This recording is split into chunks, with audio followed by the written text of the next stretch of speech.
Hey, what's going on, everybody? Yo, man, leave a like, leave a comment, follow your boy. Let's get right into it, man. Yo, I'm sorry, you guys. I finally got done watching Bel-Air season 4, episode number 2. Now, you guys already know what we like to do here. We like to go over all the best moments. Moment number 5, hands down, got to go to your girl Lisa. She's trying to basically reshape her whole image.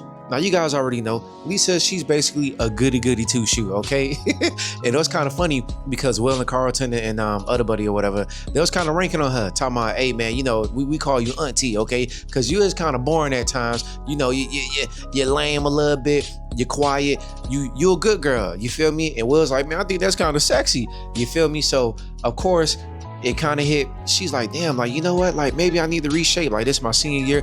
Honestly, I feel like everybody could kind of relate to this. Like, if you was like a certain person, you know, like freshman year, 10th grade or whatever, and it's your last year, you want to turn up, you kind of want to leave like a lasting impression. So that's basically the vibes that she on. Because, you know, your girl Amira kind of put it in her head like, girl, you lame as fuck. You know, so Lisa basically is, you know, she want to turn up a little bit. And I'm not gonna lie, like later on in the episode when she joined the dance team and she was getting her little move on or whatever, and the little outfit that she was wearing, and you know, Will was straight feeling it. And then she took Will into the little closet or whatever, and she wanted to get a little bit spicy about things. Will was loving it. So I just love, like, you get a little bit of self-reflection going on with her character, and I'm just loving that. And that was moment number 5. Moment number 4, hands down, gotta go to your girl Ashley. I ain't gonna lie, bro.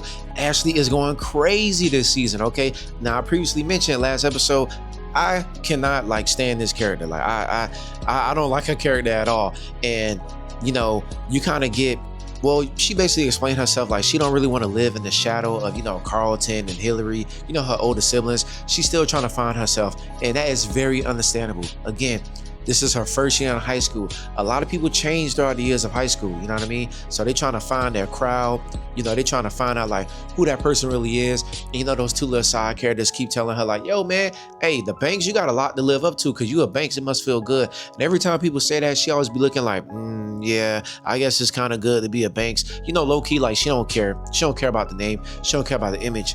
Again, she's kind of turning up, man, because she out here stealing alcohol, okay? She's trying to, you know, pull up or whatever. She's fighting that other girl. I mean, that girl, she was dating, right? Like, that was her friend from the previous couple seasons. Like, my memory's a little bit fuzzy on that, but I think that was kind of like cool or whatever. I think she was dating her, or I think they kissed. It was something like that, but I think she stopped talking to her. That's when she started hanging out with the, you know, her current boyfriend or whatever, Eli.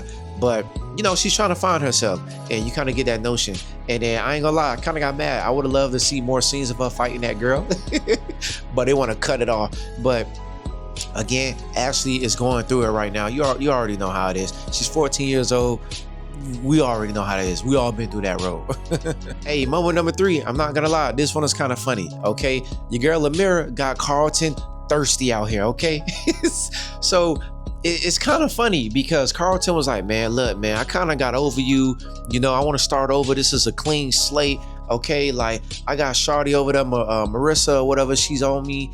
You know, hey, I don't want to be remembered as that freaking coked out addict or whatever. All right, you do you, I'ma do me. So Amira was kind of like, you know what? All right, fine, bet you right. And then that other guy done asked her out on a date. So Carlton kind of was already like, hey, like what the hell? Like, hey, hold up. And she's like, all right, yeah. Then also she's on the dance team, okay? So she turning up on the dance team. She showing out her moves. She doing her thing, right? So it was really funny because at the freaking, you know, Black Cess homecoming or whatever, hey, Amira was getting down, bro. The way she was dancing and all that on her date, and Carlton just kept, you know, he looking and he keep looking, and then he got Marissa like, yo, you should just came with her, and she dipped out. I'm not gonna lie, I felt really bad for her because, yo, it's like, yo, you asked me out. Well, technically she asked out Carlton. He accepted, but he keep checking out his ex. And then it was funny because he went to talking to Amira, I guess like in a closet or whatever. And he's, you know, he basically trying to let her know like, man, you know, like, man, he basically trying to say like, yo, I miss you. And she was like, yo, look, you said you wanted a clean slate, and for you to, you know, dump me, to realize that you made a mistake, that's on you. I'm up out of here. I ain't gonna lie, Carlton look like a straight fool. Cause she's like, yo, I'm doing bigger and better things now, bro. Like I know who I am. And it's kind of cool because last season she was so crazy and whacked out. But now I'm not gonna lie, I'm kind of liking her character, dog. And Carlton out here thirsty, man. That happened to a lot of guys, we already know. Moment number 2, hands down, I gotta go to freaking Carlton and Will getting arrested, okay? So, you know, them boys, they had a real good night at the homecoming. You know, Lisa and Will, they was doing their thing. Carlton got dumped by a mirror, which was pretty funny, by the way. But, you know, the actions that they did, you know, last episode when they damaged the whole G-Wagon up, finally you got a chance to see some consequences. Now, early in the episode, Jeffrey let Will know, like, yo, I know what you boys did. Y'all want to sit here and try to be vigilantes, but because of me, y'all boys is safe. Don't do that shit again, okay? So Will like, damn, like, all right, bro. And even Carlton's like, damn, like, you know what I mean? Like, all right, I promise you, like, we're not gonna do stuff like that ever again. But turns out, you know, freaking Jeffrey's boss, you know, your girl from Power or whatever, she was like, man, look, I saw what them kids did, and you over here disloyal or whatever, you playing both sides, you can't do that, Jeffrey. So I had to hit up my boys from LAPD to get them boys arrested. So it was crazy because the look on their face, they was like, damn, like, hold up, we got an arrest warrant?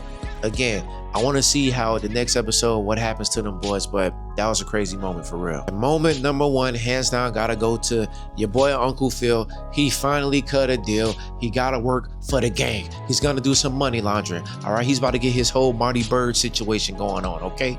So again, freaking Jeffrey kept telling Uncle Phil, look, man, you gotta do it, dog. You gotta do it. I can't protect you for long, okay? I can't do it, dog. The gang don't move like that, bro. You gotta work with them. Uncle Phil, you know, he trying to take the noble route. Hey, like anybody, come on, bro. Ain't nobody's gonna sit there and agree to freaking launder some money. Like, we all going down if we all get caught. It's crazy. But again, man, the gang, they went to vandalizing their house or whatever. The door was unlocked. Honestly, that's a scary moment. For you to arrive to your house and see that your front door is open and like stuff is vandalized or whatever. Like, they didn't even steal anything, they just tore up the place, and then they want to, I guess, you know, leave the picture frame cracked or whatever, just sending the message, man. And it's like, damn, bro. You know, Viv is pregnant, so she already kind of scared. Like, early in the episode, she was asking Jeffrey, like, yo, like, are we safe with you in the house? And he was telling her all the things that basically, you know, he took care of in the past. Like, yo, I'm here for you guys, all right? Like, don't even worry about that.